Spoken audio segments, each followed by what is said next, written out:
आत्ताच US president Donald Trump यांनी सर्व जगावरती टॅरिफ जाहीर केलेलं आहे.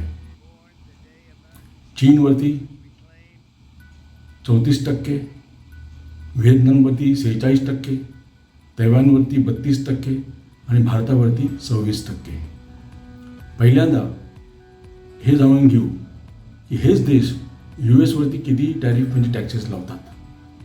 व्हिएतनामला जे 46% सर्वात जास्त टॅक्स लावलेला आहे, तोच व्हिएतनाम USला 90% टॅक्स लावतो. चायनावरती जो 34% टॅक्स लावलेला आहे, तो चायना USला 67% टॅक्स लावतो. तैवानवरती जो 32% लावलेला आहे, तोच तैवान USला 64% टॅक्स लावतो. आणि भारतावरती जो 26% लावलेला आहे, तोच भारत USला 52% टॅक्स लावतो. तरी पण आता शेअर मार्केट अस्थिर आहे. सर्व देश ओरडाआडी करत आहेत. सर्व देशांनी विनंती केली ट्रम्पना की परत तुमचा निर्णयावरती विचार करा, जमल्यास तो मागे घ्या. आता आपण भारताबद्दल बोलू. ह्या 26% टॅक्सचा भारतावरती काय परिणाम होईल आणि भारताच्या कुठल्या क्षेत्रांवरती जास्तीत जास्त परिणाम होईल. सर्वात पहिलं क्षेत्र येतं टेक्स्टाईल्स म्हणजे कपडे. त्याच्यानंतर येतं इंजिनिअरिंग गुड्स, इलेक्ट्रॉनिक्स आणि दागिने, ज्वेलरी. हे 4 क्षेत्र जे आहेत आणि गाड्या, ऑटोमोबाईल्स, हे जे 5 क्षेत्र आहेत, हे सर्वात जास्त एक्सपोर्ट करतात USला. त्यामुळे काही दिवसांसाठी ह्या क्षेत्रांमध्ये थोडीशी पडझड दिसेल, जी आता ऑलरेडी दिसायला सुरुवात झालेली आहे.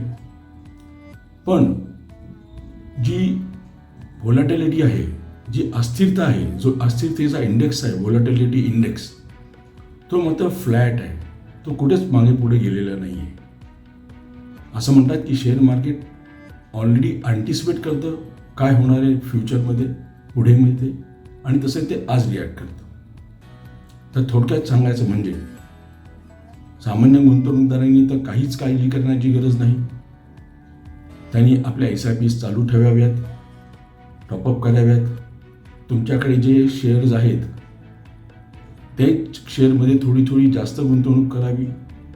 आणि आत्ता जे 4 ते 5 क्षेत्र आहेत जे काही काळासाठी अफेक्टेड राहतील, त्याच्यामध्ये सुद्धा तुमच्याकडे असलेल्या शेअरमध्येच त्या क्षेत्रातल्या गुंतवणूक करावी.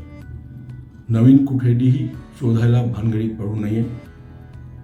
पण हेच सांगत असताना माझी एक विनंती आहे की आपण अभ्यास करावा. आपला जो फायनान्शियल ॲडवायझर आहे त्याचा सल्ला घ्यावा आणि मगच आपल्याला जी काही गुंतवणूक करायची आहे ती करावी.